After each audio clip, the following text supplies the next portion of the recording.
দ্বিতীয় submarine সিমিও 5-এর Singapore থেকে Indonesia রুটে কেবল কাটা পড়ায় শুক্রবার রাত থেকেই দেশে গ্রাহকরা ভোগান্তি পোহাচ্ছেন। মোট ২৬০০ জিপিবিএস এর মধ্যে ১৬০০ জিপিবিএস সরবরাহ করা লাইনের অর্ধেক ব্যান্ডউইথ বিকল্প কেবল দিয়ে সরবরাহের চেষ্টা চলছে। আগামী বুধবার নাগাদ এই সেবা পাওয়া যেতে পারে বলে জানিয়েছেন বাংলাদেশ সাবমেরিন কেবল কোম্পানি।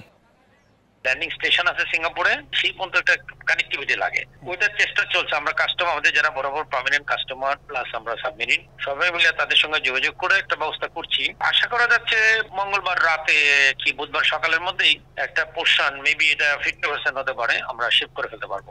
এদিকে ব্রডব্যান্ড ইন্টারনেট সেবাদাতারা বলছেন, শেয়ারিং এর মাধ্যমে রাজধানী সহ দেশের বিভিন্ন পর্যায়ে পরিস্থিতি স্বাভাবিক রাখার চেষ্টা চলছে। এমন সমস্যা এড়াতে আগে থেকেই কেন্দ্রীয়ভাবে বিকল্প ব্যবস্থা ঠিক করে রাখার দাবি তাদের। আমাদের যে রিসোর্স আছে বিকল্প এতে যতটুকু সম্ভব সেবা দেওয়ার, কিন্তু আমাদের টোটাল যে ব্যান্ডউইথ কনজাম্পশন তার থেকে বর্তমানে 70% ব্যান্ডউইথ দিয়ে আমরা আমাদের সেবাটা অব্যাহত রেখেছি। আমাদের সিস্টেমটা এমনভাবে সামনে এগিয়ে নিয়ে যেতে হবে যে ভবিষ্যতে এই ধরনের সমস্যা যদি হয় সেটা যাতে আমাদের জনগণ বা গ্রাহক, সাধারণ গ্রাহক যাতে টের না পায়।